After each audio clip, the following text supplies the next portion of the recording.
yes. Okay.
Hello, folks.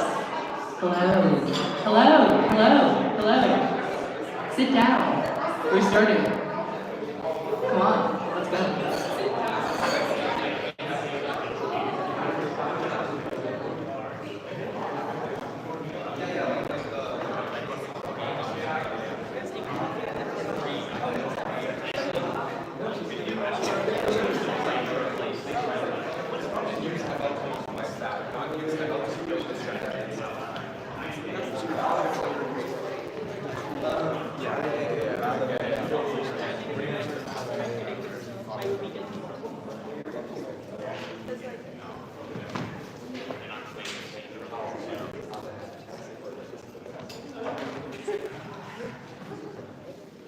Grab the last of your snacks.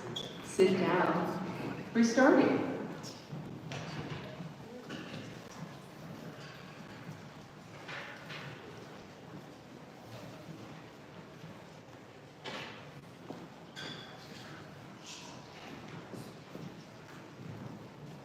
Okay. Hello, everyone. Welcome to the Alumni Debates. This is the first time we've been able to have them in person in, I think, 3 years now. We are incredibly thrilled that you've all been able to come join us, and we're incredibly excited for the debate ahead today. Hold on. I do not want to update iMessage. Very good. Before all that, we have to read out the land acknowledgement. So, we wish to acknowledge the land on which the University of Toronto operates. For thousands of years, it has been the traditional land of the Huron-Wendat, the Seneca, and the Mississaugas of the Credit. Today, this meeting place is still the home to many Indigenous peoples from across Turtle Island, and we are grateful to have the opportunity to work and study on this land. Now, let's introduce the debaters. I am so incredibly excited to say that on proposition, we have the last Canadian team to ever make a Worlds final, the true winner of 2016 Worlds in our hearts. We have Joe and Vinu, who have taken time out of their very busy schedules as hardworking lawyers to come relive their heyday and join us here.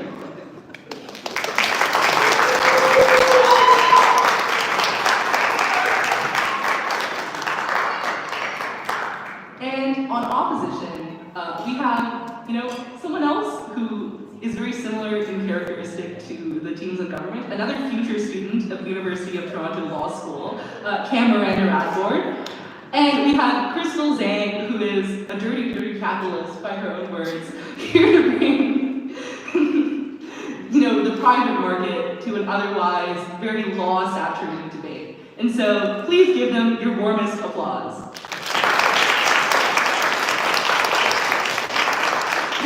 And now for the motion. Like every good motion, it has an info slide. The morality calculator is a denotion above people's heads that indicates how moral they are. If they act morally, their score will increase. If they act immorally, their score will decrease. Everyone can see their own and others' morality calculators. And the motion is: this house supports a world where people are born with a morality calculator. Now, we're going to get started with the debate.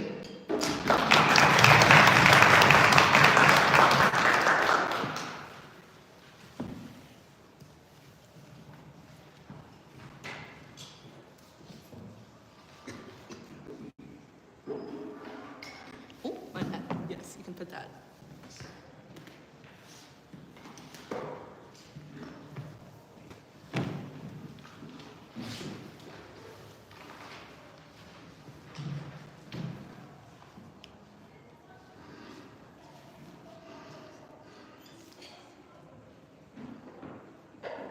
People should act morally. If you do good things, you should be rewarded. If you do bad things, you should be punished. The society that we live in today tries to do this in a number of ways, but thankfully we have solved this problem forever through the introduction of the moral calculator and moral score, which is available through birth. We are very proud to propose this motion and very happy to do that. Thank you for the invitation. Thank you all for being here. It's, wonderful memories in this place. So I'll start with the model. It is a 7-point model. This is a pretty complicated one to model. First of all, you are born with this score. It floats above your head. You get used to it. It's not distracting in conversations. You can focus in to see it. The score is based on your actions, public and private. It is judged based on an aggregation of society's social norms of what is moral behavior. So we're not strictly talking about laws, but laws are included in it. We're also talking about things like being kind to others, helping your society, being a dick to people on the train. All of these things are what we deem to be moral or immoral actions. They are all captured by, whatever the state surveillance apparatus is, some AI mechanism, views it all, compiles it all, and judges it based on a correct aggregation of society's social norms. We don't want to dive into the black box here. Let's just assume that it tracks what the people think. Okay.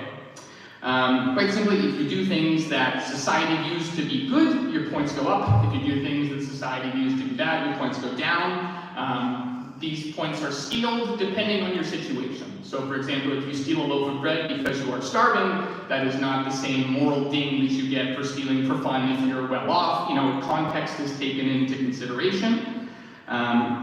And we understand that morality is difficult to understand as a holistic number. So things are, conflicting. People might think that something is good, people might think that something is bad. Depending on how aligned society is on whether a thing is good or bad, you get a higher or lower score. So if you do something, half of people think it's pretty good, half of people think it's pretty bad, that is a neutral moral action. Okay? So this way, we keep an eye on different people's views and different morality. We do it as an aggregate of society. And this means that it changes over time. So the moral value of an action can change from time to time, over the course of time, as social views change on this. Okay. You are only able to see the aggregate score. You're not able to look at crosstabs or see the breakdown or see what specific actions led to someone's score. That is in an unhackable government database somewhere that no one will ever see. So maybe it was more than 8 points, but that's the model. It was an important one to do in detail. Okay, so why do we love this system? Firstly, because it makes better humans. Knowing that your actions will be judged and publicly reported on with respect to their morality will make people more conscious about the moral values of their actions. So to get to my first point, and then I'll take a POI. It will make people more conscious of the morality of their actions and will incentivize people to act morally. You're less likely to steal a piece of gum at checkout if you leave the store with a lower morality score than you walked in the store, right? We basically think that shining a light on people's actions will cause them to act in a better way. You also gamify being a good person, right? People like their scores, they care about their scores, it's public, people see it, people judge them based on it, and so you're going to incentivize people to do more good things. Not only not do bad things, but do more good things. So things like volunteer at a soup kitchen, or take care of your family, or be more polite or respectful. You can do all of these things in the aggregate to increase your score, and we want to encourage people to do these things that we give a high moral value to. So these are the reasons that we think people will be better. But why do we think it's important that people act morally? Because generally, we believe that our social system gets a pretty good idea of what is and isn't moral, right? It's not perfect, but generally, it's things like be kind to other people. Don't hurt or abuse those around you. Don't act violently. Do not lie. Do not steal, right? These are general axioms that tend to make society function better, and encouraging people to act in alignment with these views will make society better and our communities better and safer.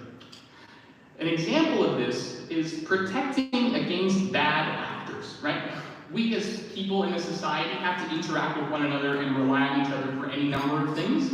And we just crave information on whether we can trust other people.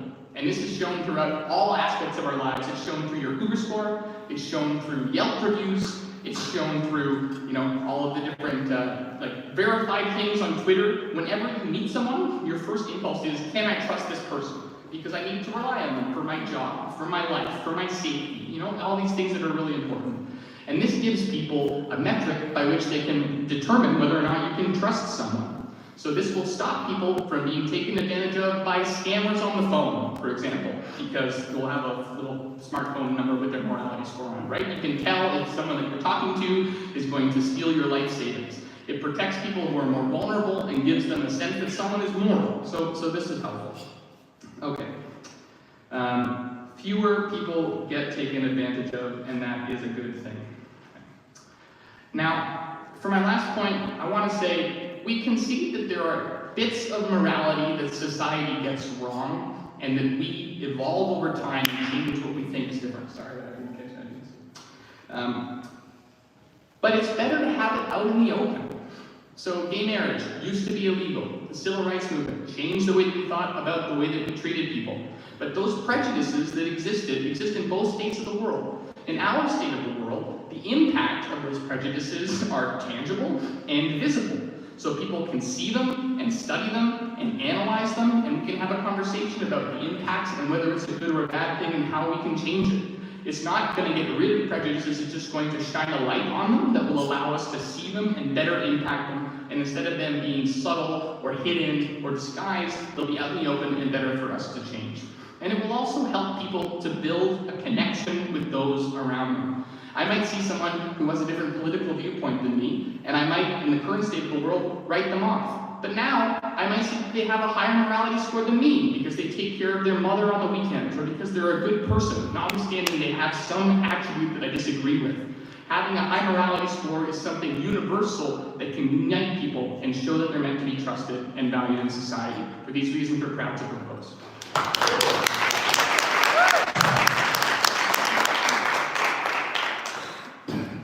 Leader of the opposition. This is not good. Okay. Modern debate technology. I want to talk about what I love about debate. It's for people, or in this case in the Canadian parliamentary, which sadly is a rapidly dwindling style, sitting across a room and talking about what's right and wrong. The values that unite and divide us. The things that drive what we do in day-to-day life. And I think that in a world in which we have a morality calculator that uses a single sort of set moral determination to decide if a particularly controversial action is a good thing or is a bad thing, I think that takes away from something that's really core and important to our human experience. Three things I want to talk about. First, on rehabilitation. I think it's important to point out that as government recognizes, this morality score is going to have a really big impact in how people talk to one another. When I meet someone for the first time, the first thing that I see above their head is whether or not this potentially quite arbitrary technology has determined if they're good or bad. And I think that this is really harmful for a couple of reasons. I think the first thing is it makes it really hard for people who have potentially low morality scores to find community. I want to put aside for a second the fact that we're not sure if government's morality score is an accurate one or not. If their evaluation of what is a moral act is really true. Because as they recognize, there are a lot of things that society deems to be really immoral that we don't think actually are. Things like drug use, things like polyamory, and gay marriage. There are all kinds of things, I think, even now that society still gets wrong when it comes to morality. But even if we buy that this morality calculator is a perfect one, we think it's still really harmful for people who have made mistakes in their life to be judged by those forever. I think that's especially true for young people, right? Because this is something that stays with you from when you were born. I was a very bad 2-year-old. I bit a lot of people, right? I think when I turned 19 and I started going to job interviews, for that to be hanging above my head still, or perhaps more realistically, the mistakes that I made when I was a teenager, I think that's a really harmful thing. Because it makes it hard for me to ever get back to a place where I can improve as a person, where I can have friends who show me how to be a better person, because those people never trust me because my score is lower than theirs. It makes it hard for me to access the economic opportunity I need to feel more security and not to treat people poorly, because I feel so desperate about the lack of income and stability that I have. And I think it also just leads to a real feeling of guilt. Kids grow up constantly judged by the score that hangs above their head. Out of ignorance, they make a poor decision. Out of youthful pride or arrogance, and it's something that they have to carry with them for years on end. They grow up thinking that they are bad and wrong people, that they are immoral as compared to the people around them. I think that's a really tough thing for people to experience. And even if it leads to, Bobby's friends at school not trusting him because he's gonna, bite them as I did when I was growing up, it's still a really awful thing for him to believe that because of the number above his head, he's just a fundamentally broken and bad person. I want to address government's model then on how this moral determination is going to be made. I think that it's best for people in a moral society to evaluate their own behavior using their own system of moral determination, using their own moral framework. I think to the extent that this is based on what society generally views as moral or not, it becomes very difficult for people to move forward, for there to be new ideas that society debates and discusses. Because to the extent that it is, that this is a score that has a massive impact on your personal success, whether it's economically or socially, very few people are going to take the risk of having a lower score. If I know that society looks really poorly on the use of a particular drug or particular styles of relationships, I think that I'm not going to take the risk and lower my score and do those things.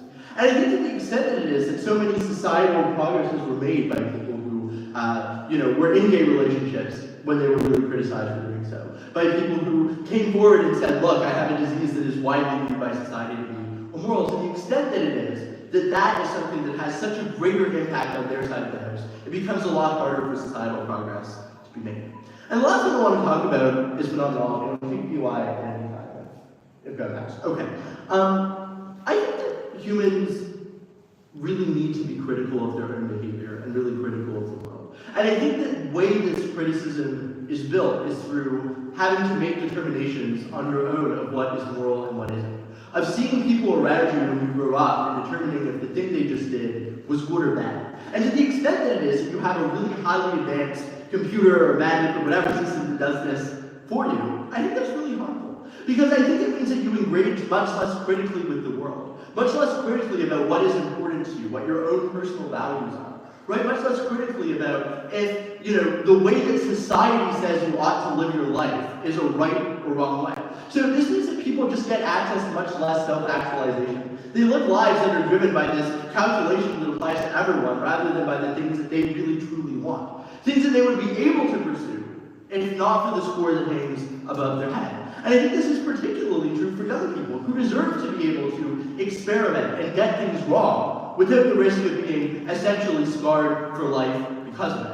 And I think it just leads to a better society when it is that we are exposed to people who behave in ways that we consider to be deeply immoral. Government talks about the idea of meeting someone who has a high morality score and listening to them because you think they're a better person than you. I don't think that other prejudices, things like racism and homophobia, necessarily change. There are lots of Republicans who have gay friends and who still voted against gay marriage.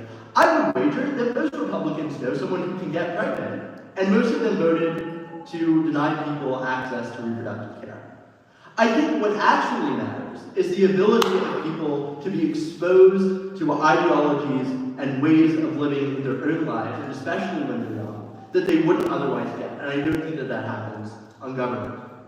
I also think, lastly, that the idea that people who do bad things will get punished on government probably doesn't work. I think that we already have ways of identifying who is moral and who isn't. There's whisper networks about people who do bad things in relationships. There is accountability through things like the law or through canceling someone on TikTok if they say something wrong that already allow you to make determinations about who is a good person and who isn't. But the reason that these systems don't work is not because they're not directly hanging over someone's head and there's just a lack of information, but rather because these people have access to other things that allow them to shield themselves. They're very wealthy, they're very well spoken, and they're able to justify why it is that what they did was actually okay. And I think all of these things probably continue to exist on the government side. So rather than behaving better because it is that you might get a lower score, if you're someone in a position of privilege and wealth, I think you continue to do what you want to do, and you just wave it away because of the money you have. We're very proud to oppose.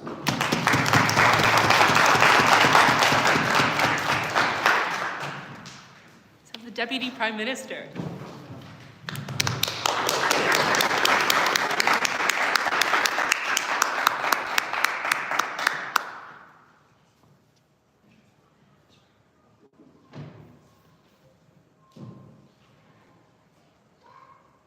Thank you. I'm going to make 2 points and then respond to what we just heard from the opposition. My first point is going to be about helping people find meaning in their lives.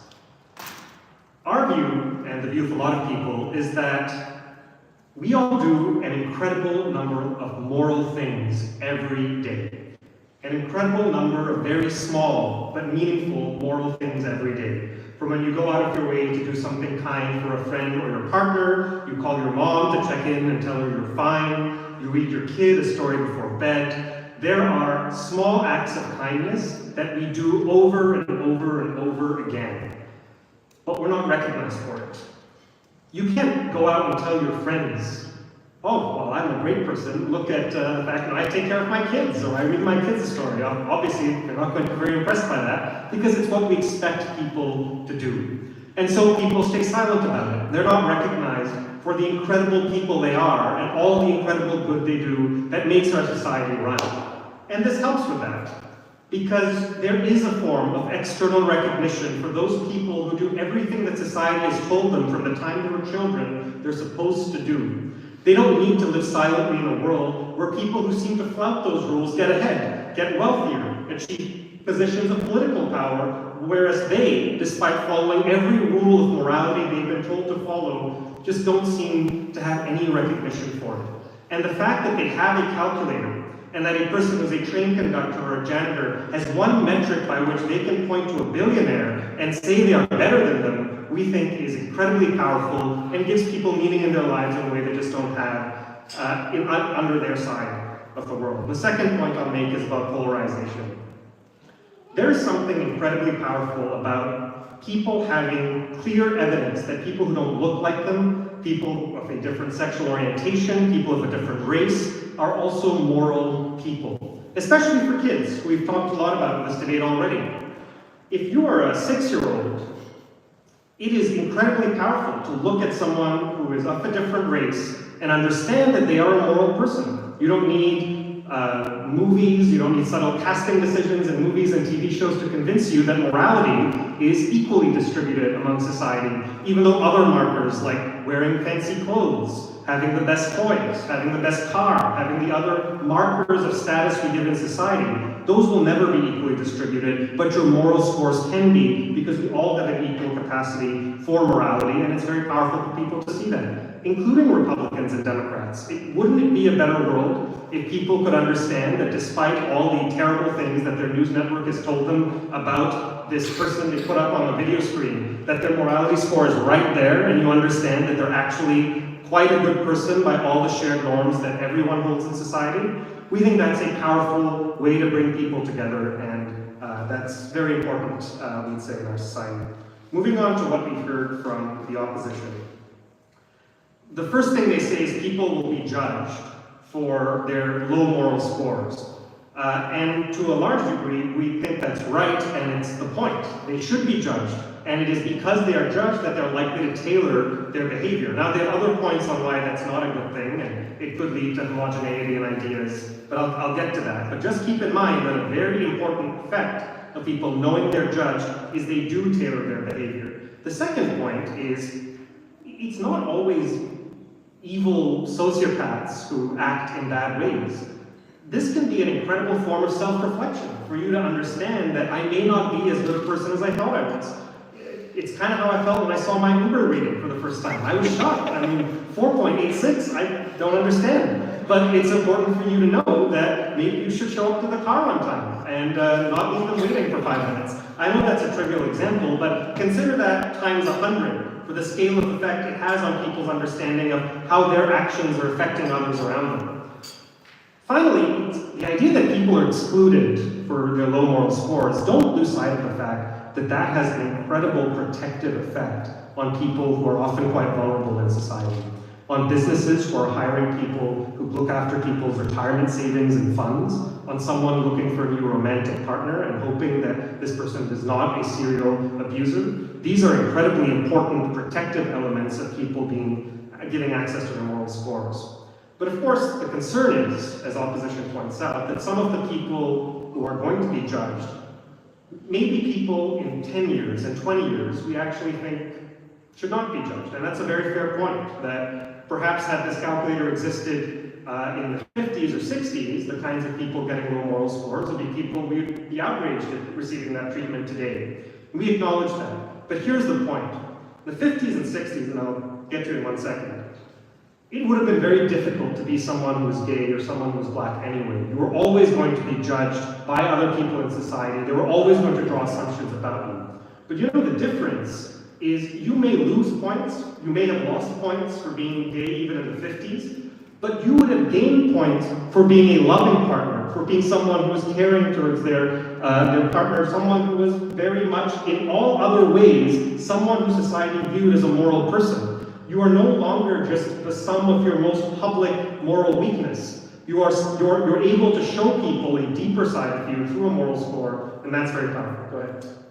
I don't think that people widely know that the current president of the United States is a deeply immoral person, protected them from him becoming elected. You know what it would have helped is 2015. It absolutely made no difference now. But you know what it might have helped is he's coming through the ranks in 2015 and people think, well, this guy's a successful businessman, seems like I could trust this person because he has my best interests at heart. And that's really important, that at the front end, our society has a better understanding of who it is we're voting for. I think it would have made a tremendous difference for people to understand that early in the process as well. The other point they make is about children, and I'll get to that quickly and then talk about new ideas. Our society recognizes that children generally bear less moral responsibility for their acts. So the risk that you will lose permanently your moral standing in society because you stole a toy from someone at age 6 is very unlikely because our society as a whole recognizes that that isn't conduct for which someone should be severely judged. And finally, the fact that ideas will not be challenged. We simply don't agree with that because your score is an accumulation of so many small moral acts, as I discussed in the first point. That means that the fact that you may hold a different idea or belief does not automatically tank your moral score because of the incredibly large network of moral actions you do in your life. What this does allow is you aren't judged as someone who just holds a different idea. People can disagree with you and still understand that you're a good person, even though you hold a different view than they do. And that's why, one of many reasons, I'm very proud to propose.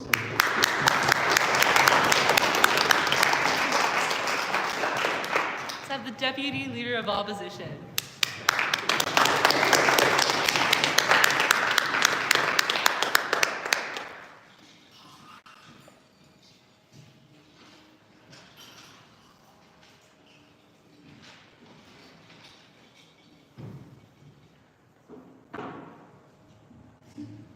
Okay, hopefully I'm audible.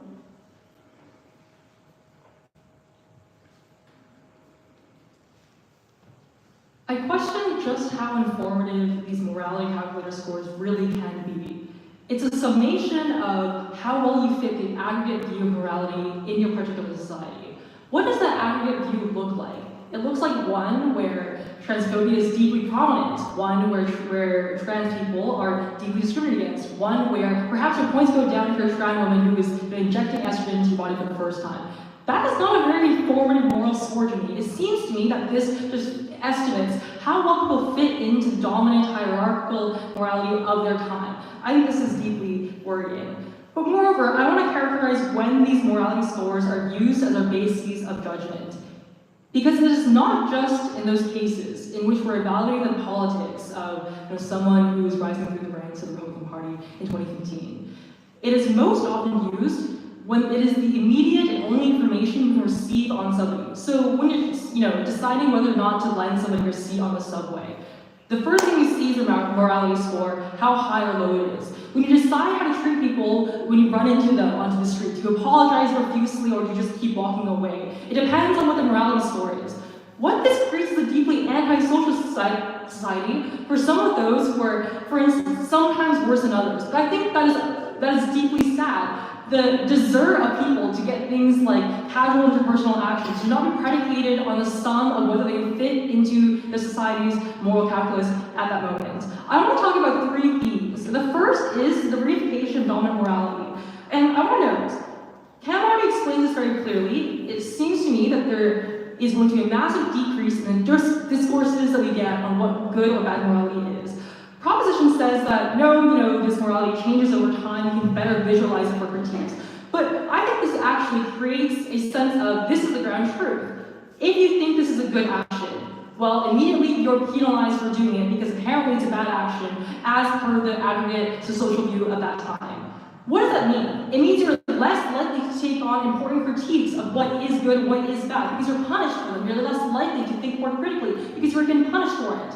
And what matters to people is how they're treated by each other just when they walk into people on the street, not whether or not they can think further. So this lobotomizes our ability to judge what is good or what is bad. I think progress becomes much slower. Things like, for instance, animal welfare, that really matters, I think, at least. I think animal welfare really matters. But obviously people don't care about it on the aggregate. So progress in those fields is not going to happen nearly as quickly as we'd like it to happen. No, thank you. The permanence of this harm cannot be understated. Let's go on to the second theme about interpersonal treatment. The gut claim is that you create a more conscious incentive for people to do good. I think this already exists often, all the time. Whether your mom says it is good or bad, right? Like when you are rude to her or not. There are a whole bunch of other incentives that make you a better or worse person. What this really does, it changes the way that you see morality, changes your motivation. Your motivation is not now, how do I make myself look better in the eyes of other people? I think this external motivation impacts your ability to think about yourself and how you're positioned in the world.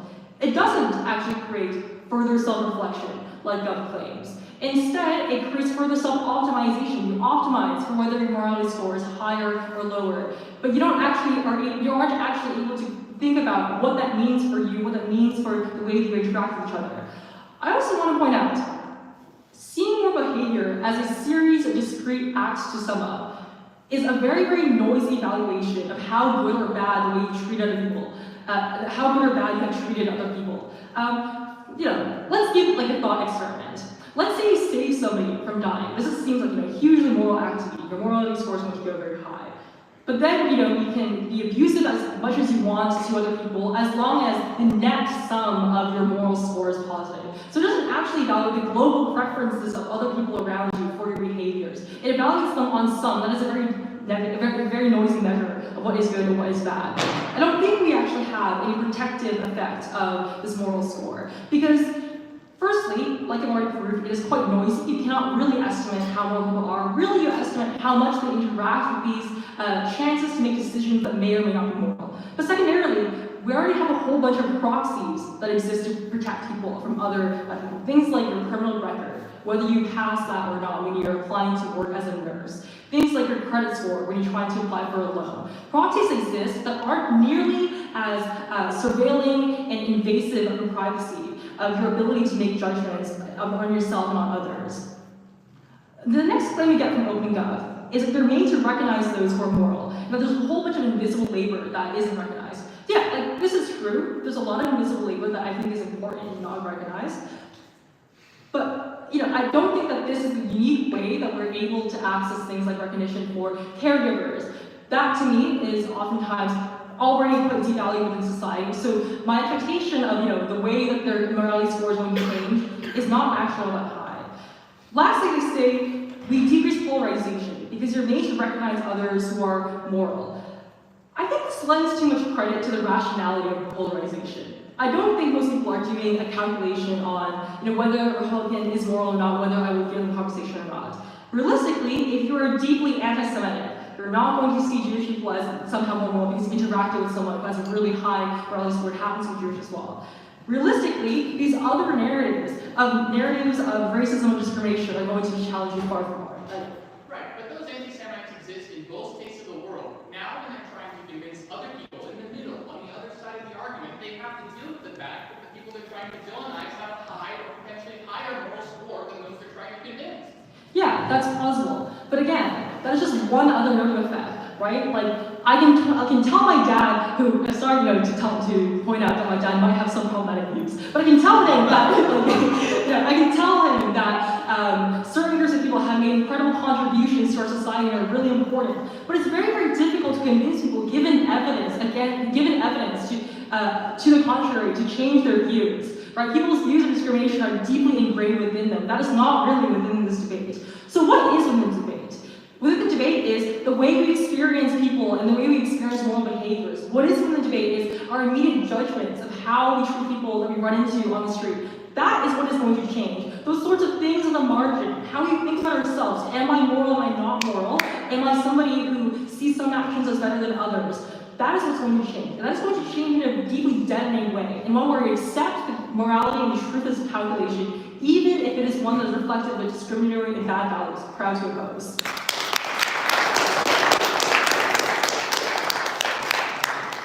Opposition reply.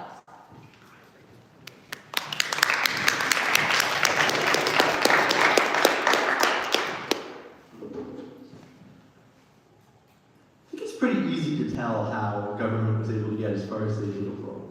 And they present this really beautiful, analogy of a train conductor whose everyday positive acts go get valid. That's what I want to talk about in this reply. I think the first response, which Crystal kind of already gives you, is that it's probably the case that if you take good care of your kids, if you go to work every day, if you help make sure that the trains run on time, you do get rewarded. Your friends like you, they think you're a great person, you get your own satisfaction from your kids growing up, your kids grow up, and even though when they're teenagers they don't appreciate you enough, once they get to 20, they take you to a very fancy retirement home and take good care of you.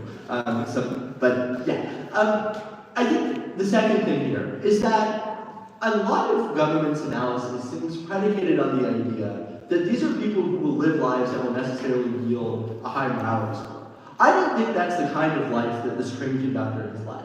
I think because this train conductor grew up in a low-income community, because this train conductor was deprived of a lot of opportunities growing up early in life, he made some really bad choices. He did drugs when he was growing up, which means that because society's views are generally anti-drug, his morality score declined. He was really stressed out by the really tough jobs he had to work, so he wasn't nice to the cashiers who he bought groceries from. He wasn't thoughtful when he interacted with other people because he just had so much more on his mind. He did things that were really shameful and really wrong, and things that perhaps he should be punished for, and things that he should think about further. But I think the effect of this hanging over Joe's head forever, or Joe is what I think of the train conductor, but this hanging above the train conductor's head forever is really harmful. And I think in a world where it is, that he's able to go back to that cashier and say, look, I'm sorry what I did was wrong, without them immediately writing him off. A world in which he's able to volunteer at a soup kitchen, without the people there wondering what it is he did that made him need to go there in order to raise his morality score. I think that's a much better world for this train conductor. The other thing I want to talk about is this idea that people are going to view communities that they are not a part of more positively when they see their high morality scores. And I think what this is predicated on is them having high morality scores, right? If I meet another kid growing up who's gay at age 7, this is not a great metaphor, but like if I meet like a 7-year-old who like knows their identity very early growing up, right? And it happens to be that like me as a young gay 7-year-old, they're a biter. I actually think that instills a much more cemented and much more final idea of what this person's moral qualities are. And I think to the extent that it is, that often poor economic and social circumstances lead you to make worse moral decisions because you have to survive. It means that actually groups like Republicans are able to say, well look, the average morality score of this particular group is so much lower. Look, the morality score of the janitor at work, who's part of a group that you very rarely ever see, is so low, you should hate these people more.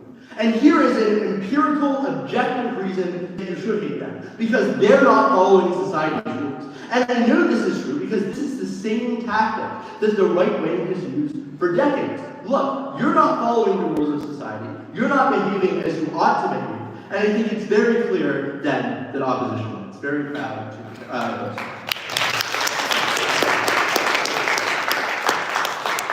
To close the debate, government reply.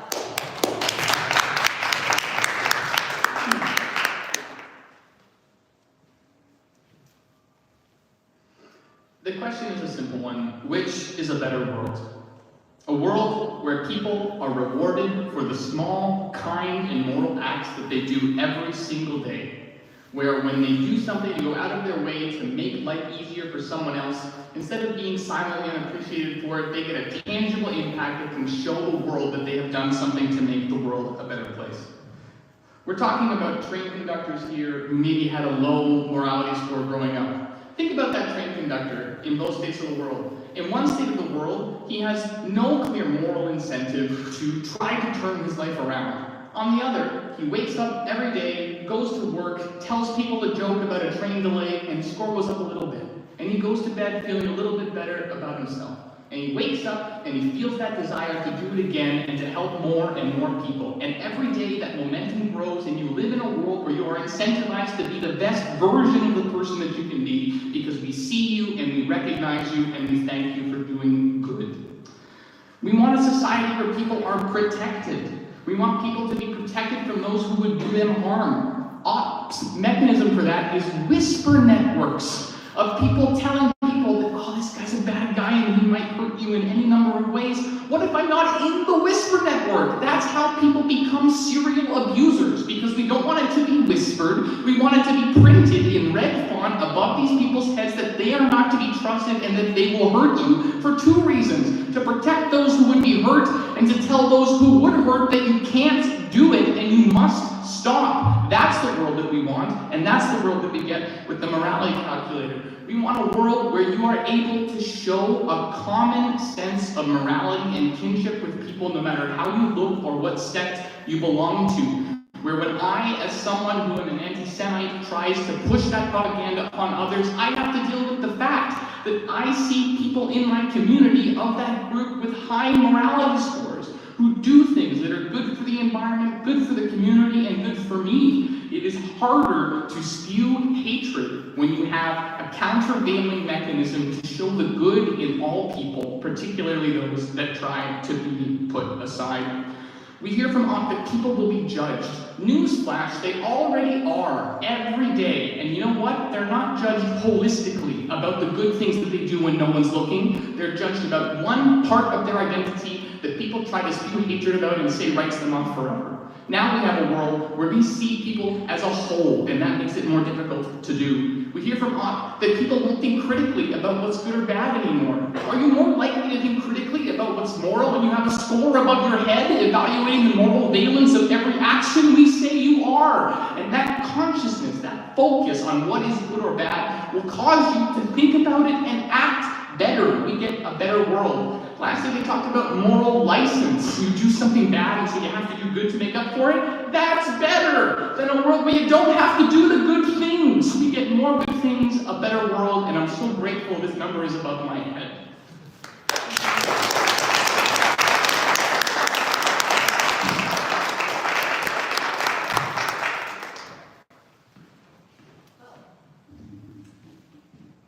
concludes the debating part of the alumni debate. We have much more fun things planned after. Let's just have another huge round of applause for the great debate that we just watched. There are snacks at the back, and so this time is for you guys to all mingle. And afterwards we're going to play a game of trivia, and we encourage you to, while you are getting snacks and chatting, form groups of 4 or 5, preferably with people you haven't chatted with before. So like form teams, and we'll see. We may or may not have very cool prizes for you guys. Off you guys.